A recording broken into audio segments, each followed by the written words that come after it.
The little girl tapped her spoon against the plate. 3 short, 3 long, 3 short. Nobody in the diner noticed, except the motorcycle club boss in the next booth. He froze, recognizing the Morse code his late daughter used to practice. What he didn't know, that one signal would lead him to uncover the darkest secret hidden in a perfect American town. And he wasn't walking away. The rain hit the diner's windows like gravel thrown by an angry god. Cole wiped his mouth with a paper napkin and pushed his empty plate aside. Across the booth, Razor and Mouse, his brothers from the Iron Hawks, were still working through their burgers. The 3 of them had been riding for 6 hours straight, and this roadside diner off Route 9 was the first place they'd found that wasn't boarded up or burned out. "Coffee's like motor oil," Razor muttered, but he drank it anyway. Cole didn't respond. He was watching the rain snake down the glass, remembering another storm 3 years ago. The night Sarah died. His daughter had been 12, full of questions about Morse code she'd learned at summer camp. She used to tap messages on his arm during dinner, giggling when he got them wrong. "I love you, Daddy." 3 taps, pause, 3 more. He'd never gotten good at reading it. And then she was gone. Cancer that moved like wildfire, and all those little taps became ghosts in his memory. Thunder cracked overhead, shaking the silverware. That's when he heard it. Top, top, top, top. Cole's hand froze halfway to his coffee cup. Top, top, top, top. It was coming from the booth behind him, a spoon hitting the edge of a plate. Rhythmic, deliberate. "You good?" Mouse asked, noticing Cole's expression. Cole held up one finger. "Wait." He tilted his head slightly, listening past the rain and the low country music from the jukebox. Top, top, top, top, top, top, top. His blood went cold. SOS. The same pattern Sarah used to practice. 3 short, 3 long, 3 short. Except this wasn't a 12-year-old playing games at dinner. This was someone asking for help. Cole slid out of the booth slowly, casually, like he was just stretching his legs. He walked toward the restroom, but glanced back at the booth behind theirs. A little girl sat squeezed between 2 men. Maybe 8 years old, blonde hair pulled into a messy ponytail.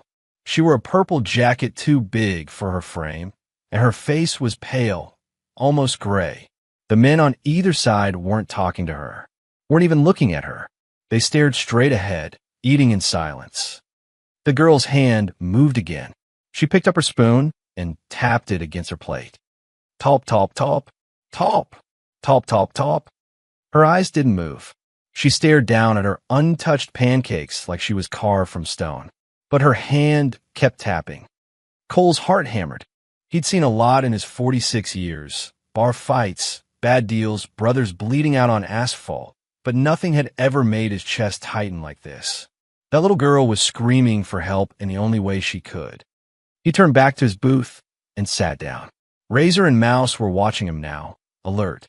"What's up?" Razor asked quietly. Cole leaned forward, keeping his voice low.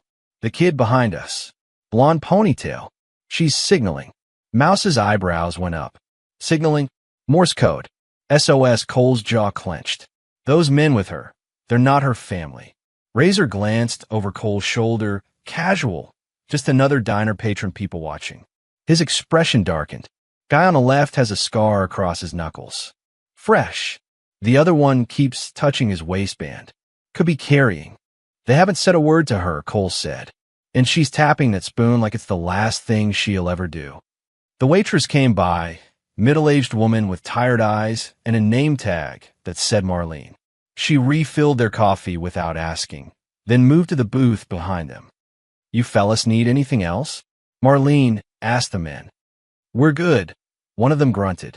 His voice was sandpaper rough. "How about you, sweetheart?" Marlene asked the girl. "You didn't touch your pancakes." The girl didn't look up, didn't answer, just kept her eyes on the plate.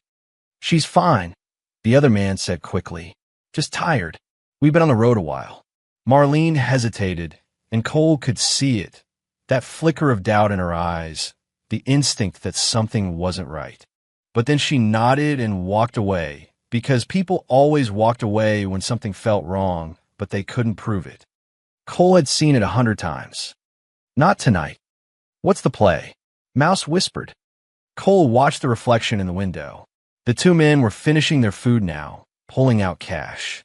They'd be leaving soon, taking the girl with them. We follow, Cole said. Quiet. No vidis, no cops. Not yet. We don't know who's involved. You sure about this? Razor asked. Could be nothing. Could be. It's not nothing. Cole's voice was steel.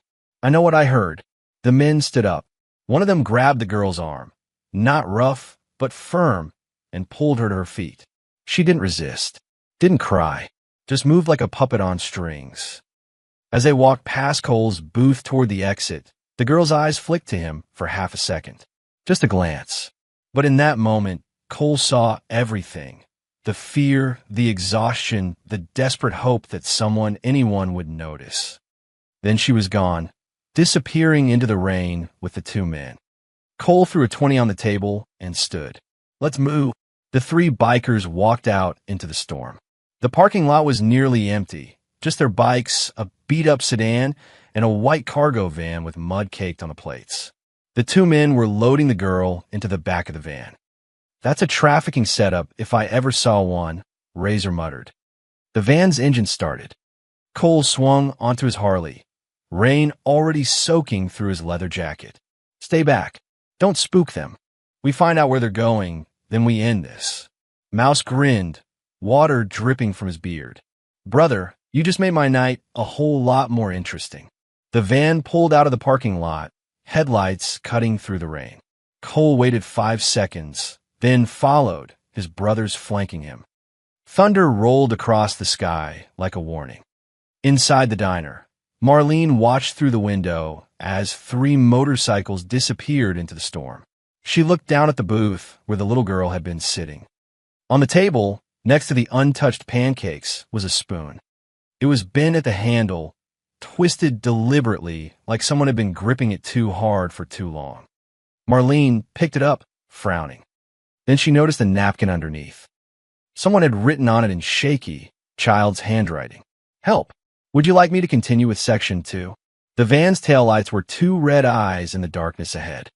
Cole kept his distance, maybe 200 yards back. The rain made visibility terrible, which worked in their favor. The men in the van wouldn't notice 3 motorcycles trailing through the storm. They'd been riding for 20 minutes now, leaving the main highway behind. The van turned onto Route 47, a narrow 2-lane road that cut through thick pine forest. No streetlights, no other traffic, just rain and darkness and the yellow line disappearing under their tires. Where the hell are they going? Mouse's voice crackled through the helmet comm. Nowhere good, Cole replied. The van slowed, then turned onto an unmarked dirt road. Cole killed his headlight and signaled his brothers to do the same. They followed the van's fading taillights into the trees, riding by moonlight and instinct. Then Cole saw it, the girl's face pressed against the back window of the van. She was looking directly at him through the rain-streaked glass. Her small hand came up, palm flat against the window, and she tapped. Top, top, top. 3 times. Slow, deliberate. Not SOS this time, just a signal. I see you. Please don't leave me. Cole's grip tightened on the handlebars. I got you, kid, he whispered. I got you. The van pulled into an abandoned gas station, one of those old places that had been dead for years. Broken pumps, shattered windows, weeds growing through the concrete. A rusted sign hung crooked, Marty's Gas and Go. The van stopped near the old garage bay. Cole signaled his brothers to cut their engines. They coasted to a stop behind a collapsed billboard about 50 yards away, hidden in the shadows. The rain pounded against their helmets. 2 men, Razor said quietly. 1 girl. How do you want to play this? Cole scanned the area. The gas station was surrounded by forest on 3 sides. Only one way in and out. The dirt road they'd just come down. The van's driver's side door opened, and the man with the scarred knuckles stepped out, stretching. He lit a cigarette, looking bored. They're stopping here for a reason, Mouse said. Could be meeting someone. Or switching vehicles, Cole added. He looked at Razor. You still carry that ASP baton? Razor patted his belt. Never leave home without it. Good. Mouse, you circle around to the passenger side. Razor, you're with me on the driver. No guns unless they pull first. We want the girl out clean. What about the van? Mouse asked. Disable it after we get her. Slash the tires. I want those men stuck here when we leave. They moved fast and silent, splitting up like they'd done 100 times before in bar fights and bad situations. The Iron Hawks weren't just a motorcycle club. They were brothers who'd been riding together for 15 years. They knew each other's moves without speaking. Cole and Razor crept along the tree line, using the darkness and rain as cover. The man with the cigarette was facing away, watching the road like he expected someone. The passenger door opened. The second man stepped out, talking on a cell phone. Yeah, we got her. No problems. Be there in an hour. Cole's blood boiled. These men were talking about that little girl like she was cargo. He looked at Razor and held up 3 fingers. Counted down. 3, 2, 1. They moved. Cole came out of the shadows like a ghost. The man with the cigarette barely had time to turn before Cole's fist connected with his jaw. The cigarette flew into the rain. The man staggered back against the van, and Razor was there, batten out, sweeping his legs. The man went down hard on the wet concrete. On the other side, Mouse grabbed the second man's phone and crushed it under his boot. The man swung wild, but Mouse ducked and drove his shoulder into the man's stomach, slamming him against the van's side panel. Stay down, Mouse growled. Cole wrenched open the back door of the van. The girl was there, curled in the corner, hands zip-tied in front of her. She looked at Cole with wide, terrified eyes. It's okay, Cole said, keeping his voice gentle. We're getting you out. He pulled a folding knife from his pocket and cut the zip ties. The girl's wrists were raw and red underneath. Can you walk? She nodded, still not speaking. Cole lifted her out of the van. She weighed almost nothing, all sharp angles and fear. He set her down and crouched to her level, rain streaming down both their faces. What's your name? Lily. Her voice was barely a whisper. Lily, I'm Cole. These are my friends. We're going to take you somewhere safe, okay? But I need you to tell me, who were those men? Lily's eyes filled with tears. I don't know. They took me from the park. 3 days ago. Where are your parents? Mama. Lily's voice broke. They said Mama's working for the sheriff. They said she sent them to get me. But Mama wouldn't do that. She wouldn't. Cole's stomach dropped. Working for the sheriff? That didn't make sense. Unless. Behind him, Razor had both men on their knees, hands zip-tied behind their backs. Cole, we need to move. Could be more coming. Cole looked back at Lily. Did they say anything else? About your mom? About where they were taking you? Fairbridge, Lily whispered. They kept saying Fairbridge. Mouse appeared with a can of gasoline from the station's old storage shed. He splashed it under the van's engine. Razor popped the hood. Cole stood, lifting Lily into his arms. Let's go. As they ran for the motorcycles, Razor slashed all 4 of the van's tires. The 2 men shouted curses behind them, but they weren't going anywhere. Cole settled Lily on his bike in front of him, wrapping his jacket around her small frame. Hold on tight, he said. 3 Harleys roared to life and disappeared in the storm, leaving 2 traffickers stranded in the rain and an abandoned gas station that would be crawling with local cops by morning. But Cole barely noticed. His mind was spinning on one word, Fairbridge, and one phrase, Mama's working for the sheriff. Fairbridge appeared through the rain like something out of a postcard. White church steeple, main street lined with old brick buildings, American flags hanging limp in the storm. Population 4,200 according to the sign. The kind of town where everybody knew everybody. That's what made Cole's skin crawl. It was 2 in the morning and not a single light was on. No late-night diners. No gas stations. Even the police station sat dark except for one dim bulb over the entrance. The whole town felt like it was holding its breath. This place is dead, Mouse said through the comm. Or pretending to be, Cole replied. They rode through the empty streets until Cole spotted what he was looking for, a small motor lodge on the edge of town. Pina vort motoin. The kind of place that charged by the week and didn't ask questions. Only 3 cars in the parking lot. Perfect. Cole pulled under the awning and killed his engine. Lily hadn't said a word during the 40-minute ride. She just pressed her face against his chest and held on, shaking from cold and fear.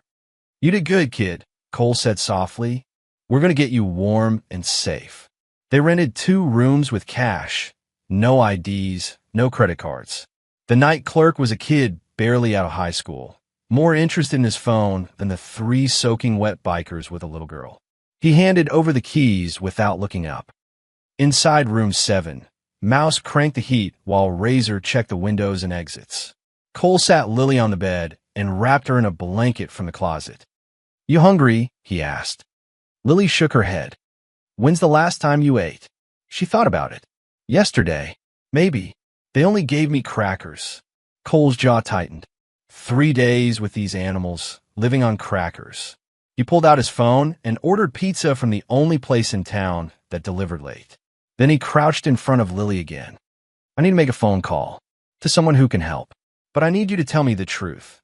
Do you know why those men said your mom was working for the sheriff?" Lily's eyes welled up. "Mama cleans houses. She cleaned the sheriff's house every Tuesday. But she stopped going. She said something was wrong there. She said she saw things." "What kind of things?" "I don't know. She wouldn't tell me. But she was scared." Lily's voice dropped to a whisper. "Then the men came to the park. They knew my name. They said Mama sent them. But I knew they were lying because Mama taught me the spoon code." "The spoon code?"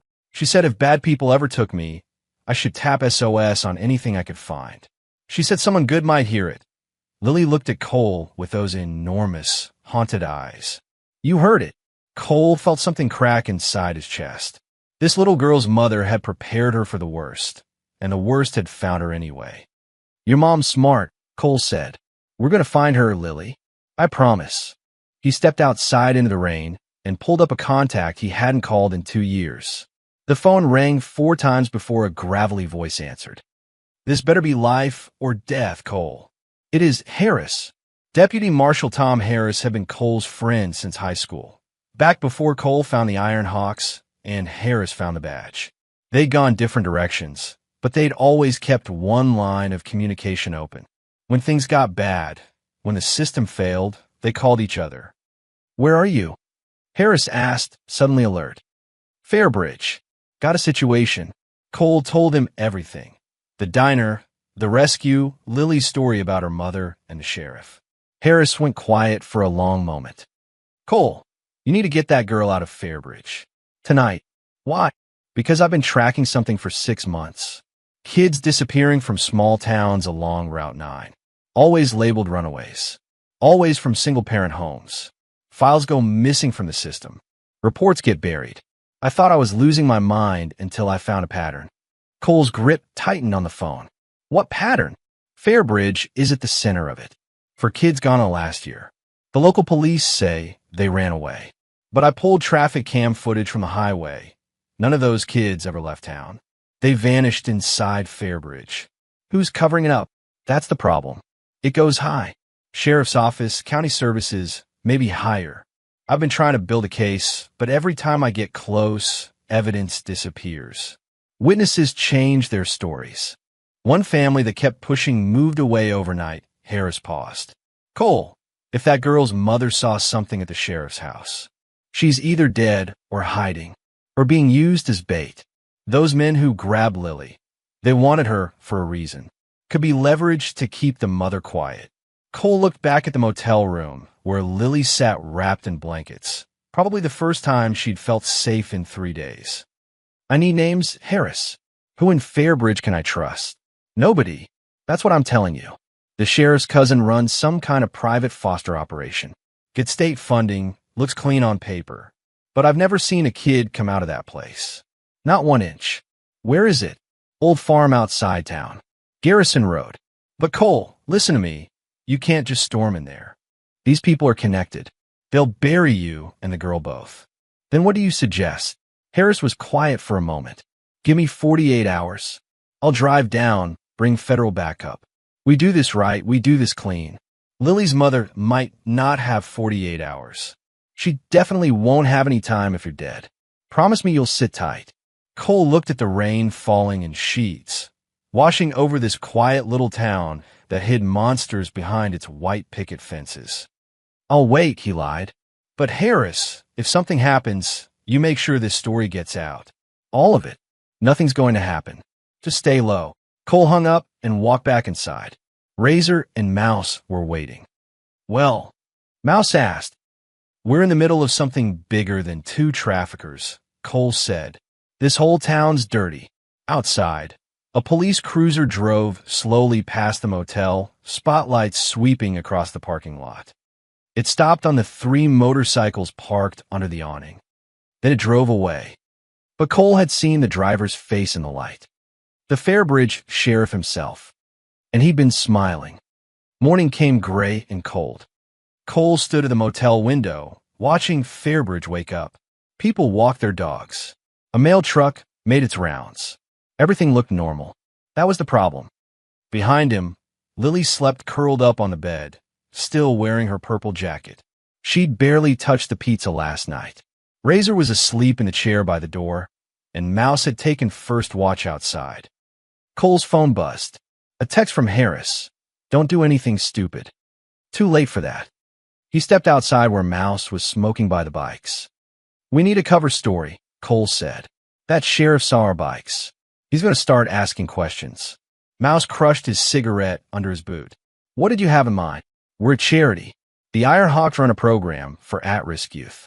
We travel around to small towns, do fundraisers, talk to kids about staying in school. Cole pulled out his phone and started typing. I'm making a website right now. Takes 20 minutes. You think they'll buy it? They'll have to check us out first. That buys us time. Cole looked at the quiet street. We split up.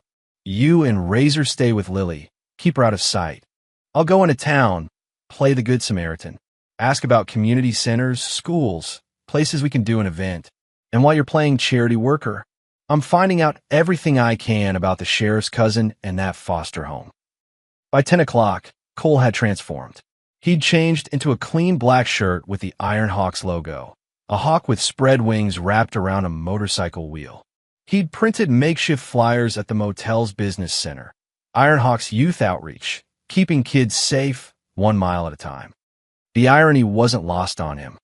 His first stop was Fairbridge Public Library, a small brick building with flowers out front. The librarian was a woman in her 60s with kind eyes and reading glasses on a chain. Good morning, Cole said, laying on the charm. I'm Cole Mitchell with the Iron Hawks Motorcycle Charity. We're passing through and wanted to see if we could organize a community event. Talk to kids about making good choices. The librarian's face lit up. Oh, how wonderful. We don't get many programs like that here. I'm Margaret. Pleasure to meet you. Margaret. Cole handed her a flyer. We do this all over, small towns that get overlooked. We found kids in places like Fairbridge sometimes need someone to talk to. Someone who's made mistakes and learned from them. That's beautiful work. Margaret studied the flyer. You should speak with Principal Davies at the elementary school. And maybe with the county services office. They handle youth programs. County services. Great idea. Cole pulled out a notepad, playing the part. Where would I find that office? Oh, it's on Maple Street, just past the sheriff's station. Ask for Linda Garrison. She runs most of the foster and youth programs around here. Cole's pen stopped. Garrison, she's the sheriff's cousin. Wonderful woman. Runs a private group home for troubled children. Really turned things around for so many kids. Margaret leaned in conspiratorially. Between you and me, some of those children come from very difficult situations. Linda takes them in when nobody else will. Sounds like a saint, Cole said, his smile not reaching his eyes. She is. The state gives her funding, but she puts in so much of her own money too. Her farm is beautiful. Acres of land where the kids can run and play. Much better than those awful government facilities. I'd love to meet her. Compare notes on how we help kids. Margaret wrote down an address. Tell her I sent you. She's always looking for community partners. Cole's next stop was the county records office in the basement of the town hall. A board clerk named Danny. Maybe 25, nose ring, band t-shirt under his work polo, sat at a computer playing solitaire. Help you? Danny asked without looking up. Yeah, I'm trying to find information about youth services in the area, specifically foster programs. You a lawyer or something? Nope. I run a motorcycle charity, looking to partner with local programs. Danny finally looked at him, saw the leather vest, the tattoos, the Ironhawks patch. His expression shifted from bored to interested. That's actually pretty cool. Foster stuff would be under county services. Most of it's run through the Garrison home. I keep hearing that name. Yeah, Linda Garrison. She's had the contract for like 5 years. Private foster care for kids who can't be placed elsewhere. Danny clicked around on his computer. Says here she's currently housing 8 children, ages 6 to 15-inch. That's a lot of kids. State pays her 70 grand per kid. Per year, Danny whistled. Nice work if you can get it. Cold to the math. Over $500,000 a year. Must be some operation. The state check up on these kids. Supposed to. Quarterly visits, reports, all that. But Danny lowered his voice, glancing toward the door. My girlfriend works at the school. She says none of those foster kids ever actually show up to class. Linda claims she homeschools them, which is legal, but nobody ever sees them in town. Not at the store, not at the park. Nowhere. That seems strange to you. Danny shrugged. Above my pay grade. But yeah, it's weird. Last year, this couple was asking questions about their niece who got placed there. They wanted to visit her. Linda kept making excuses. The girl was sick or away at therapy or whatever. The couple got pushy. Then one day, they just stopped asking. Moved away. Cole felt ice in his veins. You remember the couple's name? Martinez, I think. They had a house on Oak Street. It's empty now. Cole pulled out his phone and pretended to take notes. This is really helpful, Danny. Hey, random question. You have any way to see property records? Like what land Linda Garrison owns? Sure. That's public. Danny typed for a minute. Okay. She's at the main farmhouse on Garrison Road. 43 acres. Then she's got. That's weird. What? She also owns a property on the county line. Old meat processing plant. Been abandoned for years. Why would she need that? Cole's stomach turned. A meat processing plant. Isolated. Built for processing. Maybe storage? Cole offered. Maybe. Danny printed out the records. You want a copy? That'd be great. Outside the town hall, Cole stood in the sunlight and read through the documents. Everything looked legitimate. Licenses, inspections, state contracts. Linda Garrison appeared to be exactly what Margaret said. A dedicated foster parent helping troubled children. But Deputy Harris's words echoed in his mind. No child ever comes out. Cole pulled out his phone and texted Mouse. How's our girl? The response came immediately. Quiet. Scared. Keeps asking about her mom. Cole stared at the address for the old meat processing plant. Then he texted Harris. Found something. The foster home is a front. They're not housing these kids. They're moving them. Need you here now. 3 dots appeared. Then, already on my way. 6 hours out. Do not move on that property alone. Cole looked up at the perfect blue sky, the quiet town, the American flag snapping in the breeze outside the sheriff's station. A man stood in the station window, watching him. Sheriff Dawson, still smiling. Cole smiled back and walked toward his motorcycle. But his hand was already reaching for the gun hidden under his vest. Cole made it back to the motel by noon. Razor met him at the door, expression dark. We got a problem. Inside, Mouse was at the window with binoculars. Lily sat on the bed, clutching the blanket around her shoulders. She looked even smaller in daylight. What happened? Cole asked. Mouse pointed out the window. Black SUV's been circling the block for the last hour. Tinted windows. Government plates. Harris. Too early. He said 6 hours. Cole's phone rang. Harris. Tell me you're already here, Cole said. I'm 4 hours out. But Cole, we have a major problem. I just got word from my office. The FBI received an anonymous tip this morning about a motorcycle gang trafficking children through small towns along Route 9-inch. Cole's blood went cold. What? They described the Iron Hawks specifically. 3 members, riding Harleys. Said you snatched a girl from Fairbridge and are planning to move her across state lines. That's insane. We rescued her. I know that. But here's where it gets worse. The tip included photos. You, Razor, and Mouse at that diner last night. Another photo of you carrying Lily out of the van at that gas station. They're making you look like the traffickers. Cole's mind raced. The sheriff. He's setting us up. It's more than the sheriff. I did some digging on Linda Garrison's operation. Over the last 3 years, there have been reports of another motorcycle club in the area, the Dead Ravens. They've been seen escorting white vans between Fairbridge and 3 other towns. Local cops wrote it off as gang activity, but now I'm thinking those vans were carrying kids. The Ravens are in on it. I don't think so. I think they're being used just like you. The sheriff hires them to escort private transport for what they think is witness protection or something legitimate. They do the job, take the money, and never ask questions. But if this operation ever gets exposed, guess who takes the fall? The bikers, Cole said slowly. Not the sheriff. Not his cousin. The motorcycle gangs. Exactly. It's perfect cover. When those kids disappear, the paper trail leads to the Ravens. If the Ravens ever get caught, the trail can easily be redirected to you. One anonymous tip, and suddenly the Iron Hawks are child traffickers. The real operation stays hidden. Razor swore under his breath. They're framing the whole brotherhood.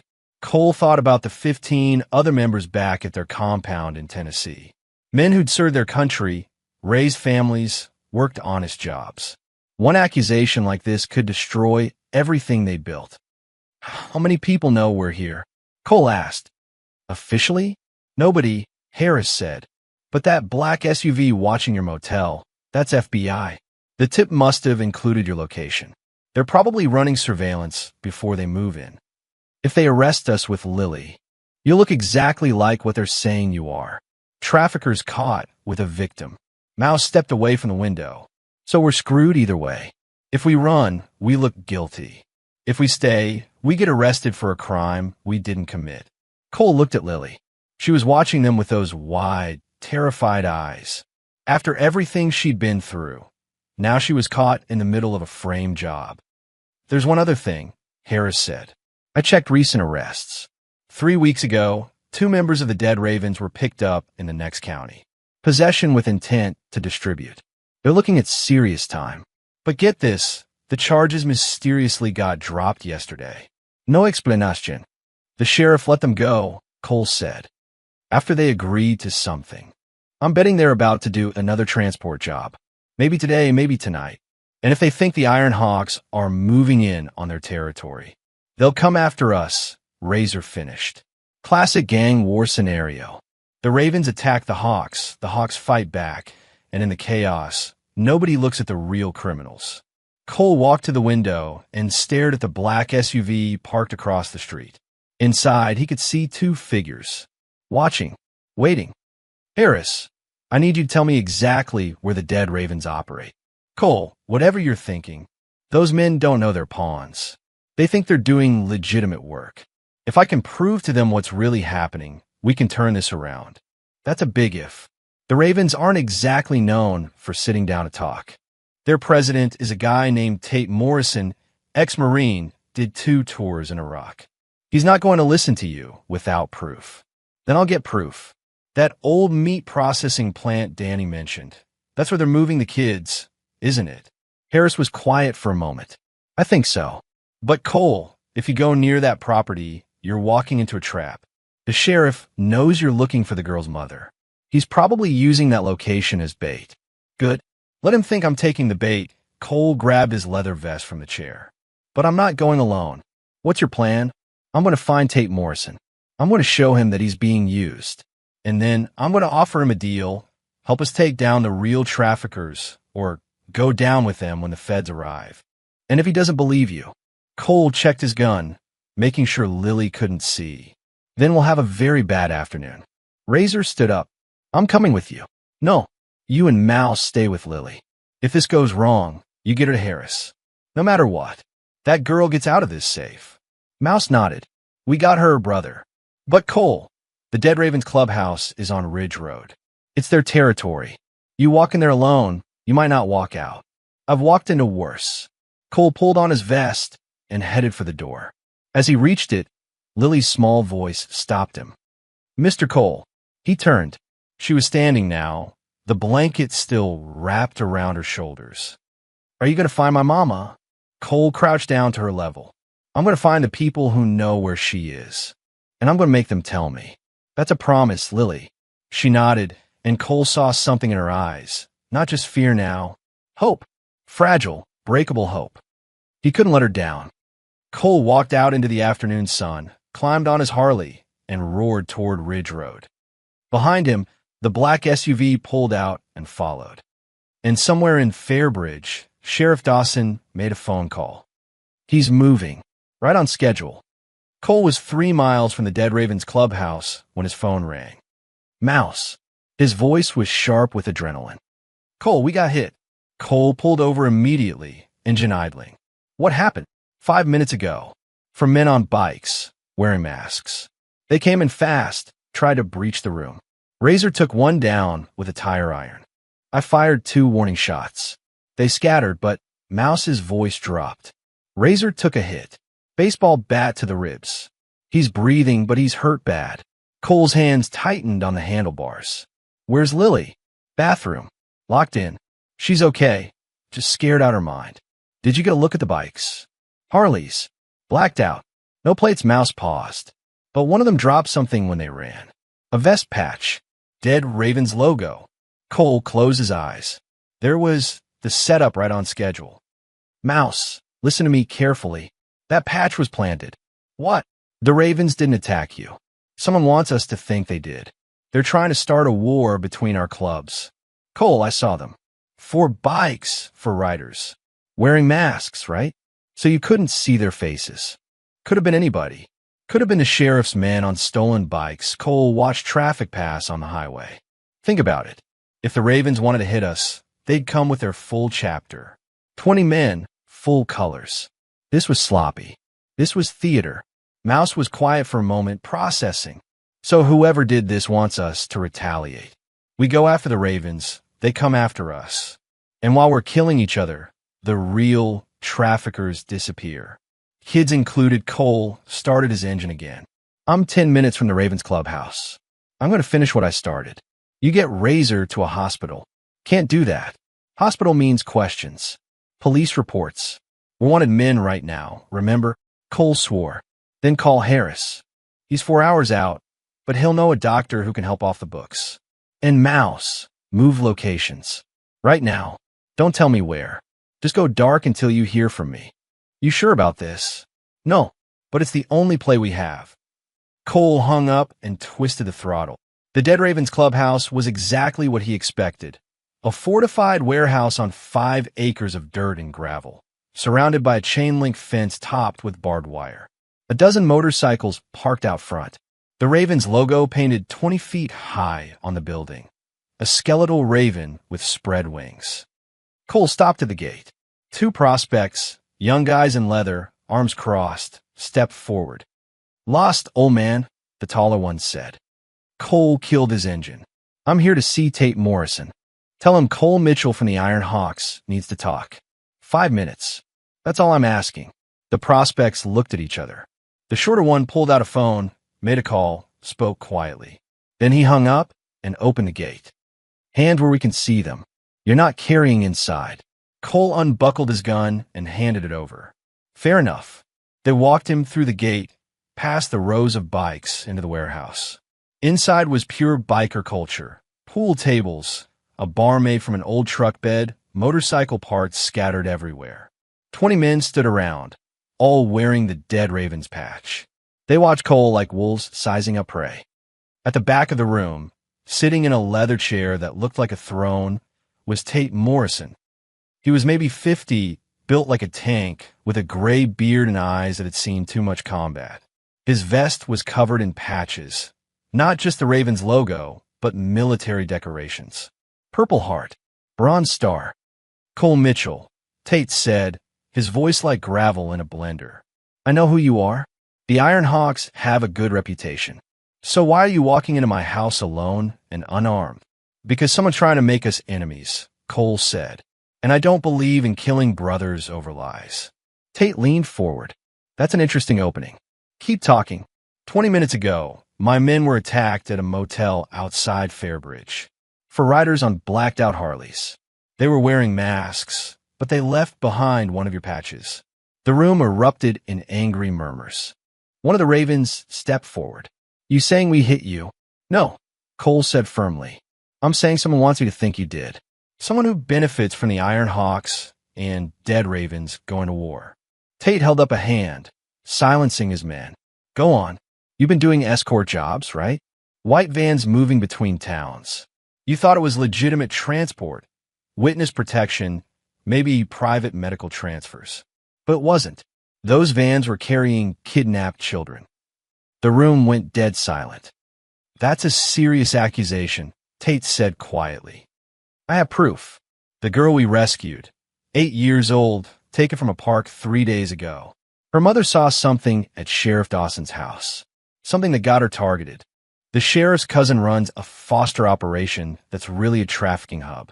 They've been using your club to move kids, and when this blows up, you're the ones who will take the fall. One of the Ravens laughed bitterly. That's insane. We'd never. You wouldn't knowingly, Cole interrupted. But think about it. How much did they pay you for those jobs? Cash, right? No paper trail. No receipts. If the feds come looking, all they'll find is the dead Ravens escorting vans full of missing children. Your word against the sheriff's. Tate's expression darkened. You're saying we've been played. Both of us have. They planted your patch at the attack to make me come here angry. They probably tipped you off that the Iron Hawks were moving in on your territory. They want us at each other's throats while they clean up their operation and disappear. If what you're saying is true, Tate said slowly, then we have a very big problem. We do, but we also have a solution. Cole stepped closer. I have a federal deputy marshal on his way here. He's been investigating this operation for months.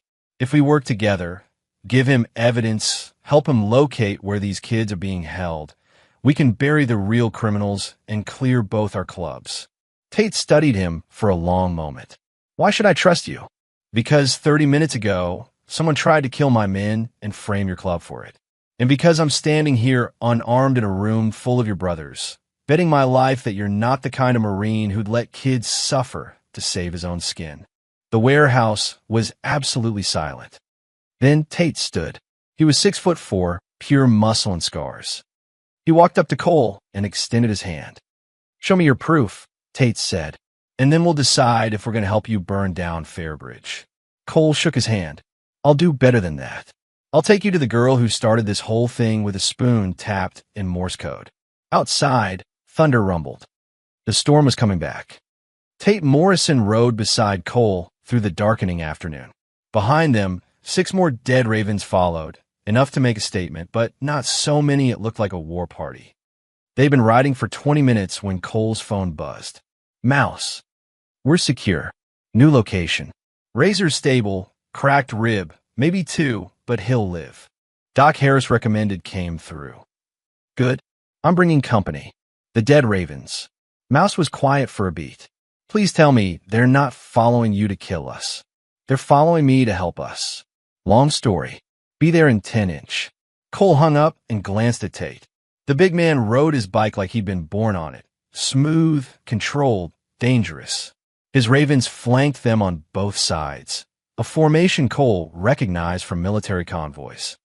These men were disciplined. Soldiers, not thugs. That's what made them perfect patsies. The new safe house was an abandoned hunting cabin 15